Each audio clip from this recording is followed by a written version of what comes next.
Hey guys, this is Jon and Patrick, and this is another episode of the Meatgistics podcast.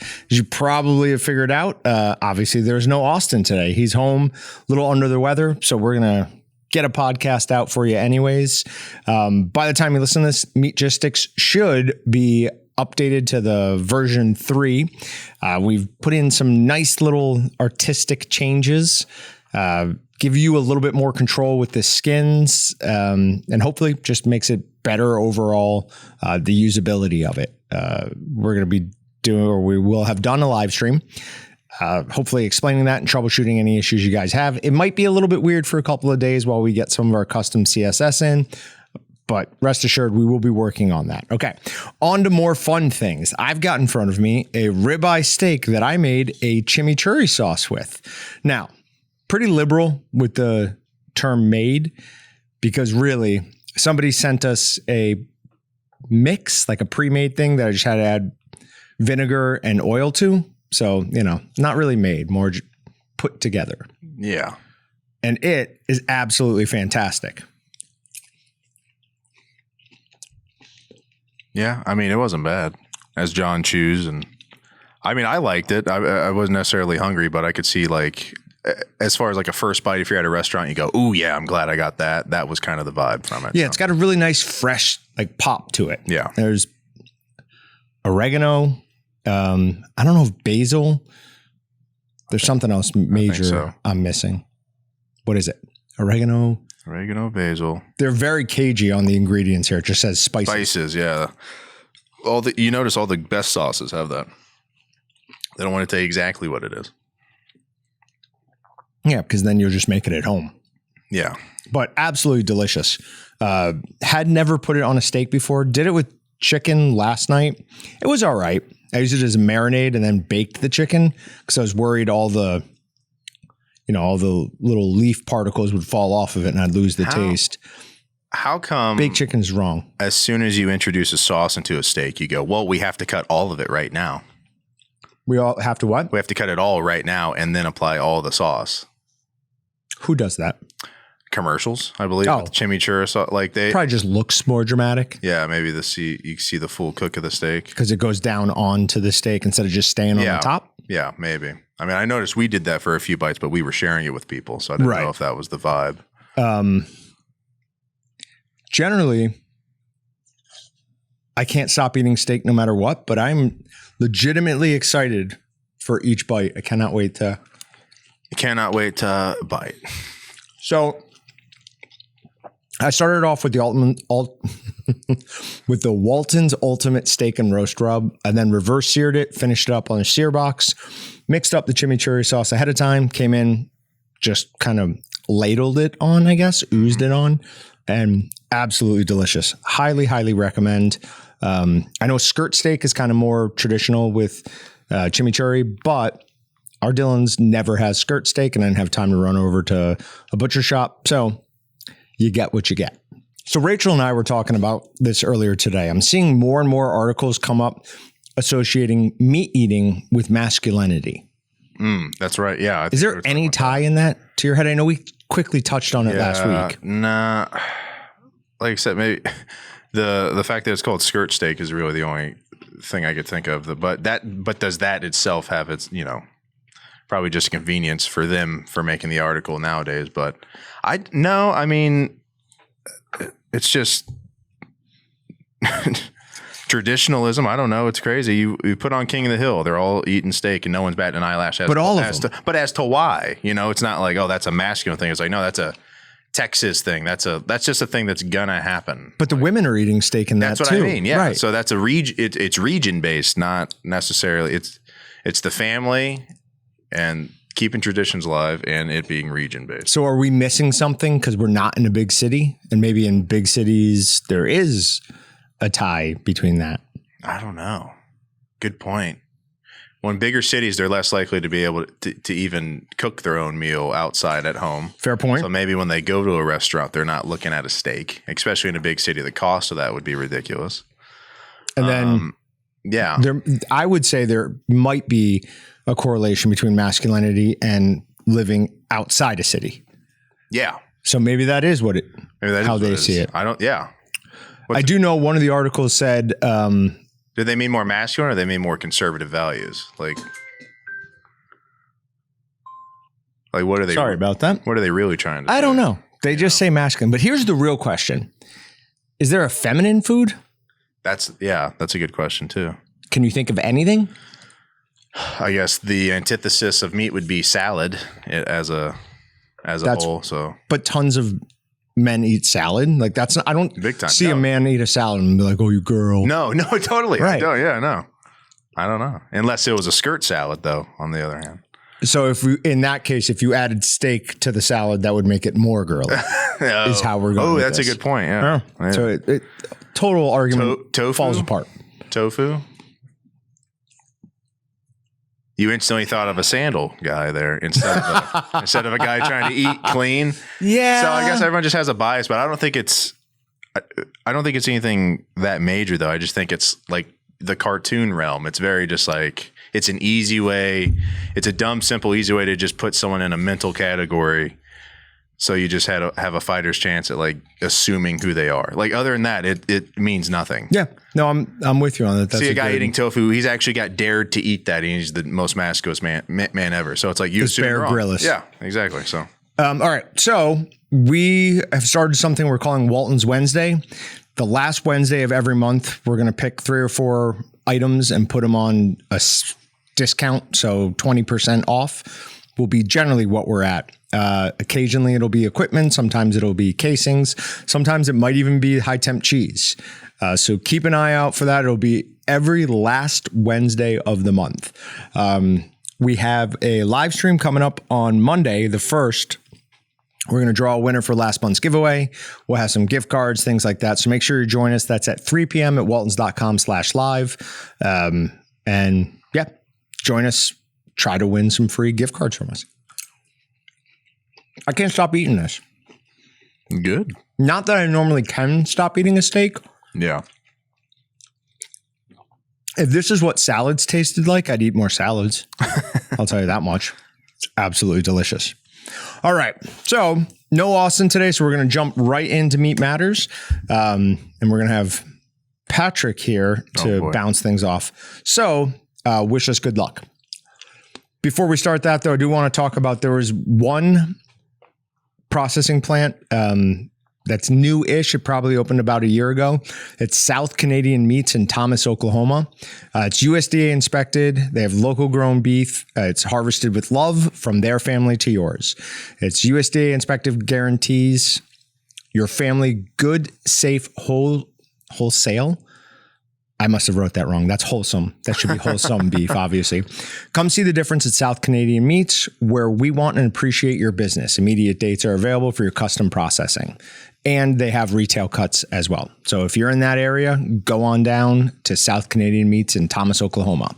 All right, moving on to Meat Matters. USDA urged to block contracts with JBS. Now, JBS is one of the big 4. These are 4 different companies that control up to 85% of all the beef in the U.S. So this is an absolutely huge news from the article. It's from Meat and Poultry.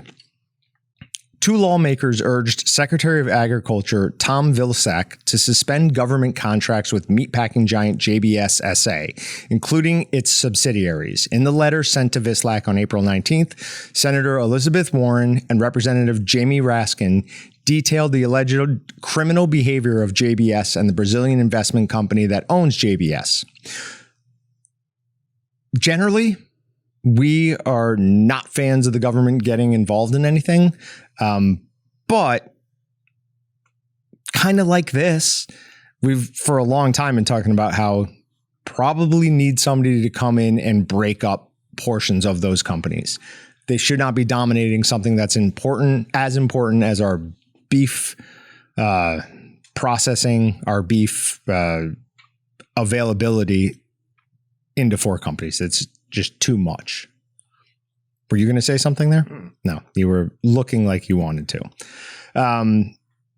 But in general, I don't like government interference.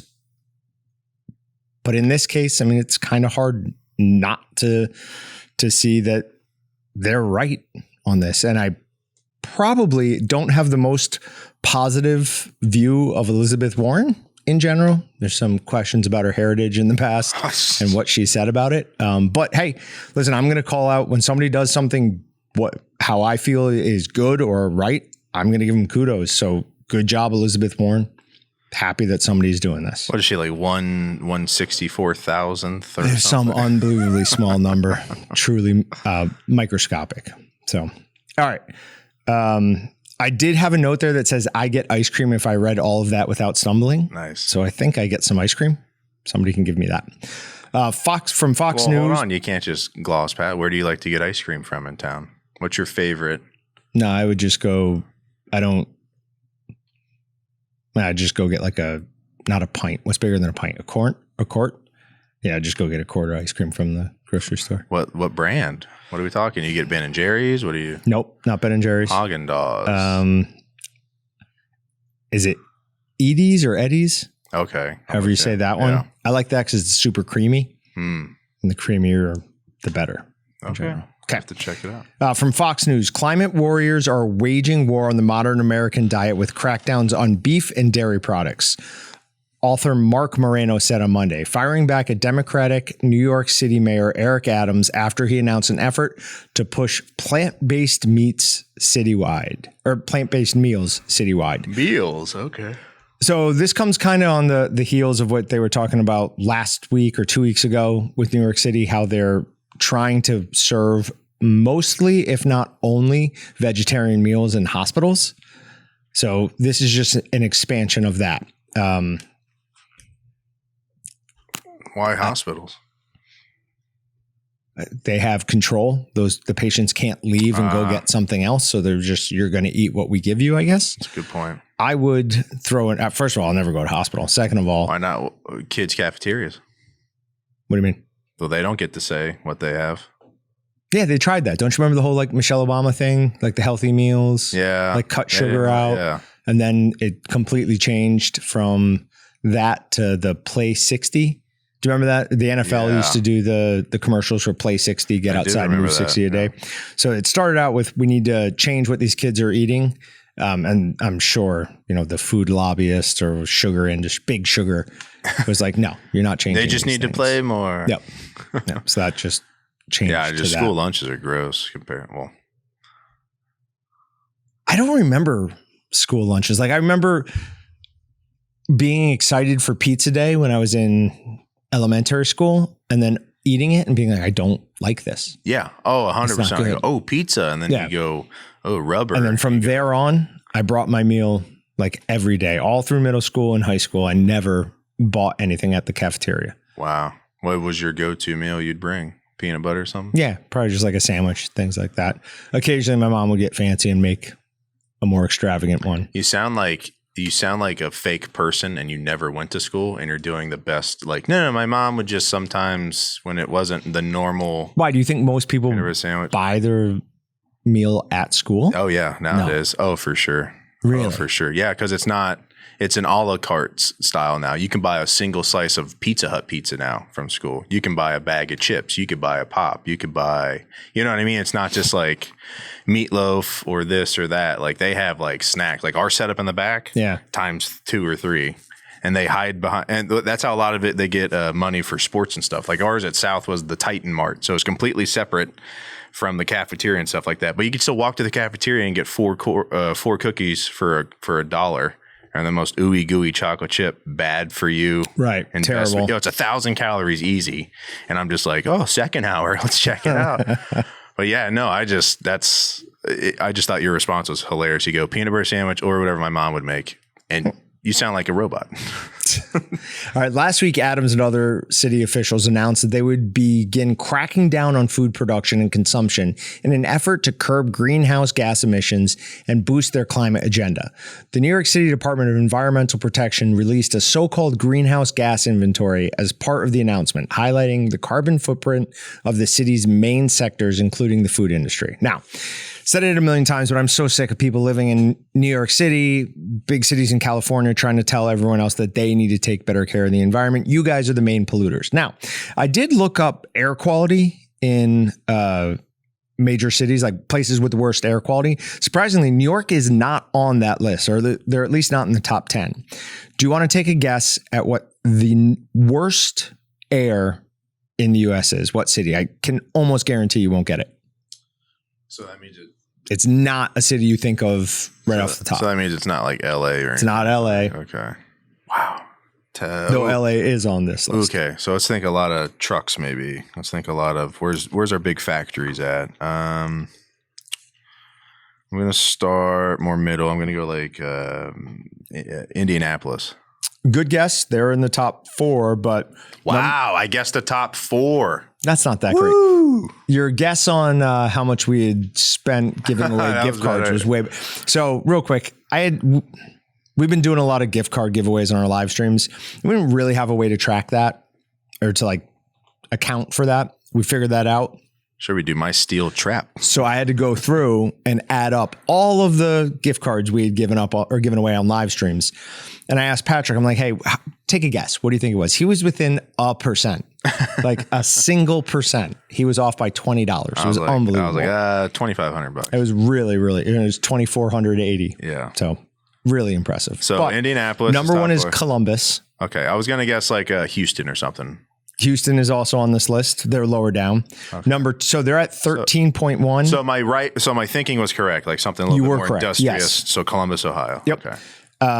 So an air quality score of below 5 is considered safe. Columbus is 13.1. Atlanta is 12.1. Indianapolis and Chicago are 11.8. Nice. Los Angeles 10.5. Dallas 10.9. Houston 10.1.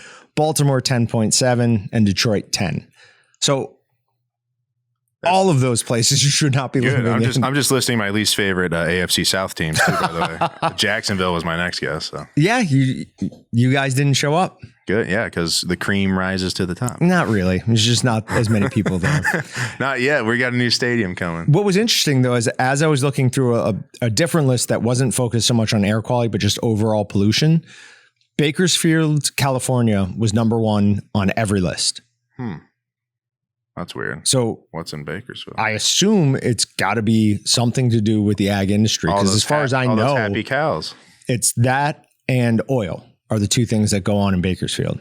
But literally every single one had them listed as the top. Nice. So, I mean, not opposite of nice. So we can make a movie about corruption and call it Bakersfield, is what you're saying. I'm sure it probably already exists. All right. Mysterious death of 6 cattle in Texas sparks UFO fears. Something strange is happening. Oh, this is just the one where they took their tongues or something? Cows' tongues cut out surgically, and 2 of the cows had their sex organs removed. No signs of a struggle around the cows. No tire marks or anything like that. Wait, what month are we in? April? So high school pranks going on right now, man. This isn't a prank. Like I even said that let's go state with a Bigfoot suit. Like that's funny. Sure. Like if you go out and do that as a prank, that's funny. This is not. Yeah. Who would? I mean, come on. That's animal cruelty too. That's serial killer stuff. And I feel like, I mean, yeah. Plus, if I was a rancher and I saw somebody doing anything to my cows, I'd shoot them. So this is all from the same ranch or farm or whatever? These ones were spread out a little bit, but that's scary. Cow mutilations go back to like the 70s. Oh yeah, big time. Normally, udders, eyes, ears, tongues, and sex organs are things that have been found missing from cows in the past 40 years.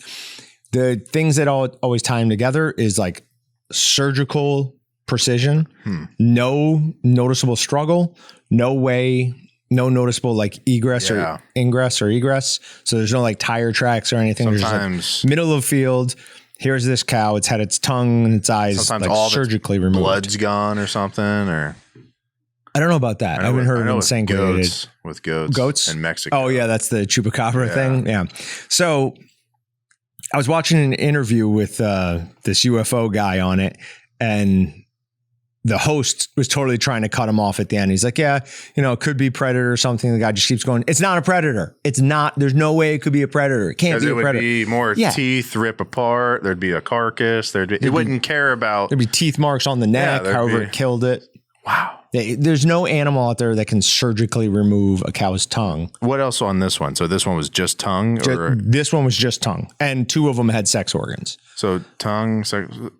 But it was all around, it was a good portion of Texas. Did they do like an autopsy on the cow to be like, was this post-mortem? Was it? I don't know. Man, that's weird. But you saw the video of the UFO the other day, right? The sphere. Oh, yeah. Did you see the one out of the airplane that some lady got? It was like going right by her, and she got it from an airplane window. Is that the one that comes? It's not a. It's not caught on radar. It's an actual lady's cell phone. Is it an orb? Yeah. Oh no. It's like a spherical metal thing that moves stupid fast. So I showed Austin that video, and his thought was they have planes now that have LCD on them. So they just, if you're flying up on the bottom, it'll display like whatever the sky is above it. And from the top, it'll display the ground below it. There is a video from like a year ago of some lady in a plane, and she's taking a video, and you see something that looks like it's just like a ghost of it goes by. And so totally makes sense that could be what it was. And Austin's thought was that they've improved this technology, and that little ball is just the end of a wing where it's malfunctioning. Sure. So I don't know. You have to elaborate more. Pretty cool idea. I mean, yeah, it's not. It's like this. It's gonna in 50 years we'll go. Of course, that's what it was. How could we not see that that's what it was? But is that either going to be a catastrophic? How could we not see what that was? If we're here, that's what I'm saying. Or it was just like, oh, that was just the next technology. Like that was the F-50 whatever bombers, whatever you want to call them. Yeah, when those were first taken off. I mean, watch. You want to be fun? Like pull up any unsolved mysteries. From the late 80s to early 90s. Update, there's a testing above the desert ground. That's all they were doing. They were just testing early technology, and everyone's like, "Oh, it's a UFO." If you believe that, well, and it's convenient. Don't get me wrong; that's a convenient thought too. But have you ever heard of the Phoenix Lights? So Phoenix Lights, were a bunch of them. Right? There were mostly 3 that looked like they were in a triangle, and you could not see through it. Like through in the center of the triangle, you couldn't look past it, but you couldn't really see it. So everyone starts reporting them. The military goes out and lights off a bunch of flares. And then the next day it was like, no, it was just we were doing flares exercise. Everyone's like, no, you weren't. Everyone was jumping out of a plane, synchronized, then we floated. So, all right. Could ice cream possibly be good for you? From The Atlantic. Back in 2018, a Harvard doctoral student named Andres Artisan Korat was presenting his research on the relationship between dairy foods and chronic disease to his thesis committee. One of his studies had led him to an unusual conclusion. Among diabetics, eating half a cup of ice cream a day was associated with a lower risk of heart problems. Needless to say, the idea that a dessert loaded with saturated fat and sugar might actually be good for you raised some eyebrows at the nation's most influential Department of Nutrition. Earlier, the department chair, Frank Hu, had instructed Addison to do some further digging. Could this research have been led astray by an artifact of chance, or a hidden source of bias, or a computational error?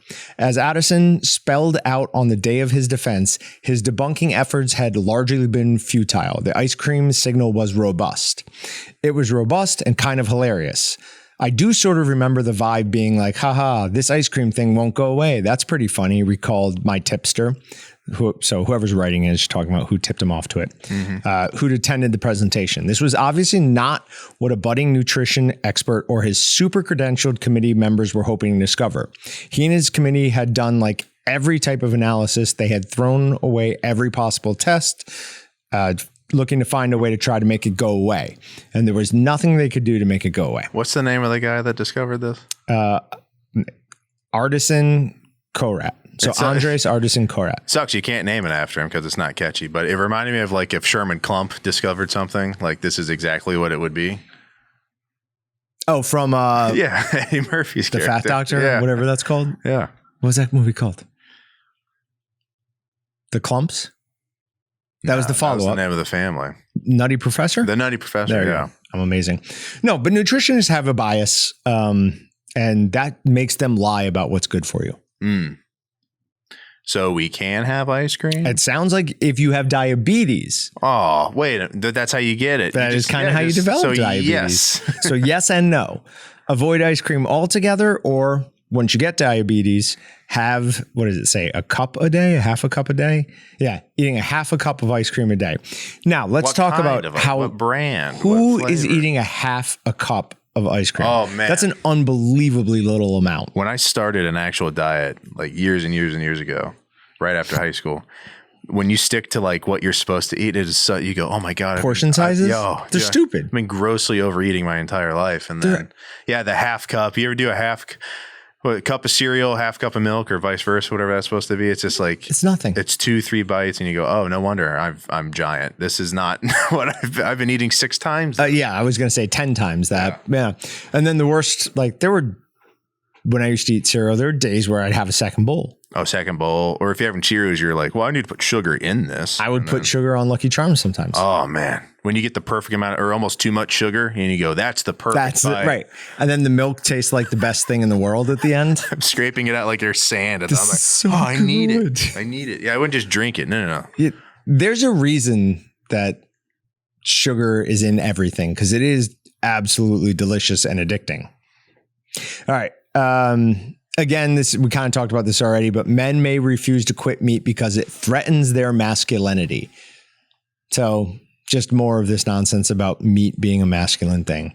Springfield man charged with demanding meat at gunpoint. This is for the 4-state homepage. On April 18th, Republic Police Department officers were called to a price cutter to respond to a call about a robbery in which a man held an employee at gunpoint so that he would be served meat.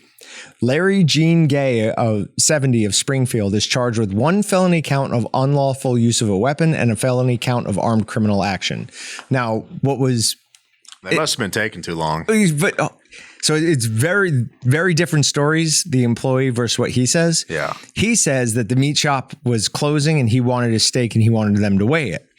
Then he showed him his gun, like just pulled up his shirt and was like, hey, I'm not, a criminal. I could take this from you. That's too bad. The employee says that he held it to his throat and was pushing the barrel up into his throat. Those are way different stories. Those are very different stories. But even I don't need a steak quite that bad. Like, just move on. Yeah. Go get something else. Buy some chicken. It wasn't that. I'm sure it was like that guy woke up and then something went wrong. Falling down. Something went wrong. And then something went wrong. And then something. And he's like, you know what? I'm going to enjoy a steak. And then, no, you're not. Yep. Boom. And he said, you know what? They probably closed the meat department 5 minutes early. And he's like, no, I made it. I was here in time. So it's basically the story of falling down. Yeah. Oh, yeah. The Michael Douglas movie. Yep. I was like, why would he wake up and fall down? That doesn't make sense. Great movie. All right. Weinstein Weinstein, either way. Wholesale Meats Inc. recalls raw ground beef burger products due to a possible foreign matter contamination. So a Forest Park, Illinois establishment is recalling approximately 2,122 pounds of raw ground beef burger products that may be contaminated with extraneous materials, specifically pieces of white neoprene. The U.S. Department of Agriculture's Food and Safety Inspection, FSIS, announced today. They were 10.7-ounce vacuum-sealed packages containing 2 pieces of 100% grass-fed and finished beef burger patties, 85% lean, 15% fat, and they had a use-by date of 4/11 on the package. So neoprene, that's what, a boot? Maybe there's some neoprene aprons. I don't think they really use neoprene gloves in meat packing. Yeah, so it's got to be a boot. How did a boot get into a grinder? Because it has to be what it was. And then how did they find that? That is rough. Neoprene. I don't know. I don't know. Like, we've been in so many facilities where it's just like that's the last thing you're thinking of that's going to happen. It's so. So there was one with a couple of years ago, a guy dropped a flashlight while they were making chili. Didn't realize it. Yeah. And they found it as it was going through some scan because it's magnetic. Yeah. So it like pulled it up. How did they find this? It had to be somebody eating it. Like somebody must have taken it home, cooked it up, and been like, "What is this?" Reported it. That's crazy. Yeah. So then it's had strips of the material throughout it. I don't know. I'm guessing. But how do you lose a boot? Like I understand a flashlight, not a boot. Dude, I feel like I've had so many lawsuits I just let go by the wayside because I'm like, whatever. Like I've pulled hairs out of my mouth leaving restaurants. I'm like, what is everybody has. That's what I'm saying. You buy something, you're just like, oh, that's older. Oh, and you just throw it away in disgust, and you go, I'm probably never gonna buy one of those again. Fair. I'm not gonna take a picture you're not gonna of it. sue them. No. Yeah. I couldn't even afford to get that off the ground. But yeah. But having said that, people have sued for way less and won some. We sue for everything. It's one of the biggest problems with America. All right. Food startup debuts world's first textured plant-based meat burger. This is from Interesting Engineering. We don't really need to go into this too much, but it's always, hey, we have the world's first this plant burger, or, the world's first plant burger that bleeds, the world's first. I mean, it's always something new. It's just ridiculous. If you want to eat meat so bad, eat meat. Stop eating these unbelievably highly processed products, but just like EVs are going to end up being worse for the environment than your regular car. Everything that goes into that is going to end up being worse for the environment than raising a cow, killing a cow, eating a cow. I can almost guarantee you. They're not telling you that now, but they didn't tell you that electric vehicles were worse for the environment than a regular car for the first 10 years. Everybody thought they were doing the right thing. So stop with the nonsense. If it just didn't hurt the cow's feelings, though, that's all. Can we get a cow without a brain and a soul? Cows don't have souls. Can we just? Well, I don't even think they exist, anyways. But can we? Cows exist. Oh yeah, I know what you mean. No. I know what you mean. The calves. That's the. But yeah, why not just so everyone wins, man? It's just a big hunk of meat, and then we slaughter it. That's basically what they're trying to do. Oh yeah, that's the cultured meat. Yeah, that's basically that. Let's do it, man. I'm not eating it. Let's do it, baby. USDA announces $43 million investment in meat and poultry processing research, innovation, and expansion. The USDA has announced it has invested more than $43 million in innovation and expansion in an effort to transform the food system at every stage of the supply chain. 14 small and mid-sized meat and poultry processors were awarded $13.9 million in grants through the Meat and Poultry Processing Research and Innovation Small Business Innovation Research Phase 3 program, administered by the USDA's National Institute of Food and Agriculture. Holstone Farms was awarded $25 million grant through the Meat and Poultry Expansion Program. So basically, they split it up and gave 14 people had to share $13.9 million, and then Holstone Farms got $25 million all to themselves. So probably some nonsense going on there with where that money goes to. All right. Type 2 diabetes. We're talking about diabetes again? Yes. Processed meat, refined carbs can increase your risk. I came in Monday on come on, man. I didn't have ice cream was good for me 10 minutes ago. Now you're telling me I'm type 2 diabetic. I'm not telling you that. But I came in on Monday and what I can only describe as like a mood. Mm-hmm. I was not happy. I didn't sleep well. Didn't have a great weekend. And then that nonsense with Andrew saying that Bill Paxton was a bad actor. So just more and more annoyed and needed to find a way to channel my rage. And I know we talked about this last week. He can't even defend himself anymore. And there's no way processed meat is a major factor in type 2 diabetes. So there, I was like, all right, how are they considering this as part of what do they mean adding to diabetes? Processed meat. Processed meat contains additives and sodium, which could contribute to poor metabolic health by driving inflammation. So they're calling all processed meat because you have to add bogus stuff into it to try to make it last longer on shelves, and they're assuming all that's going into processed meat, and then they're just like, well, then it's all bad for you. Pretty much. Yeah. The real problem is the headline should have been a suboptimal diet by whose standards, really? Yeah. Insufficient intake of whole grains, excess intake of refined grains, and then excessive intake Sodium. of processed meats. The processed meats is the fourth thing on the list, and it makes it into the headline just because it's easy to kick meat at this point. Oh, yeah. Second, processed meat is considered to be any meat which has been modified in order to either improve its taste or extend its shelf life. Methods of meat processing include salting, curing, fermentation, smoking, and or the addition of chemical preservatives. So they took ones that have been dry cured, like the sausage we made a couple years ago, and they're adding that into making it the same as a Slim Jim.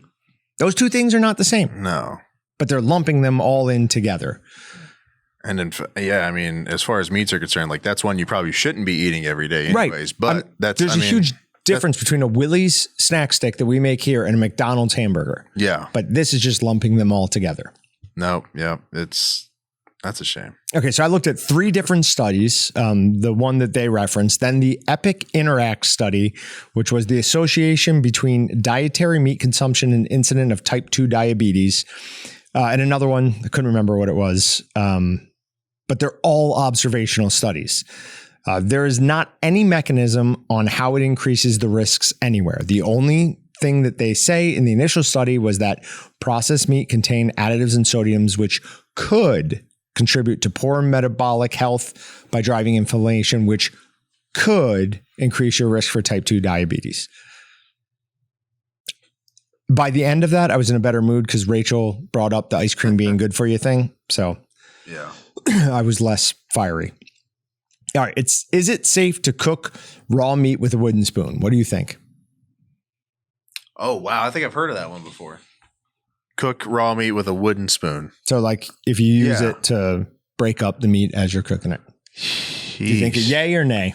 Well, now that, the fact that it's called in the question must be a nay, but I wouldn't have mind. Like I wouldn't look at it twice, I guess. But why does go over why you think because it's a question, it means no.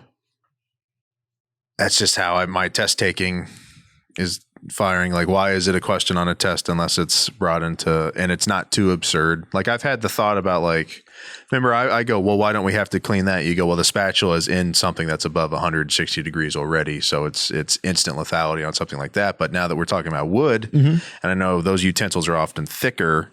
And so it might just be like, I don't know, surface area, or it's absorbing some of the bad stuff and not getting rid of it in a way that's, I don't know. It comes down to it's fine. It's just how you clean it. Oh, okay. You should have to make sure you clean it really well. What's the proper way to clean a wooden utensil? Dawn dish soap or any sudsy dish soap. Do you let that stuff soak? Sanitizing, it's a good idea. Do you let that stuff soak? Or I don't let wood stuff soak very much. That's what I heard, right? Not the greatest for it. So just a sponge or a bristle pad, and then if you have some sort of sanitizing agent at the end, good idea. Okay. But as long as you're reintroducing into a hot environment, such as a pan or skillet, it wouldn't have any. Doesn't matter. Like you can use it to break up raw ground beef. Cool. It's fun. Okay. Plans move forward for construction of meat processing facility in Newberry. This is down in Florida. So this is interesting. It's kind of the same story as everywhere back in 2020. They couldn't get cattle in the process in a timely manner. So a bunch of people decided, a bunch of ranchers and farmers decided hey, we need a new processing plant in this area, right? So this is from the article. Yet this facility is also stirring some controversy in the county among animal activists and vegans. Cody Yelton, 43, a native Alachua County, attended the county commission meeting on April 4th and voiced his strong opinions against what he referred to as a slaughterhouse, what he referred to accurately as a slaughterhouse, because that's what you call it. It's absurd. We say we care about animals, but these people are being cruel to them by putting them in these facilities. What? I don't think his definition of caring for animals and our definition for caring for animals is ever going to match up. Mm-hmm. We're caring for them and then we're going to eat them. Yeah. You have this idyllic image in your mind of cows just jumping around in the pastures and people are taking care of them because, dude. Because why? That's how we get along with animals. Right. That's not reality. Man. You take care of the animals so that you eat a good product. Yeah. Otherwise, you just waste them.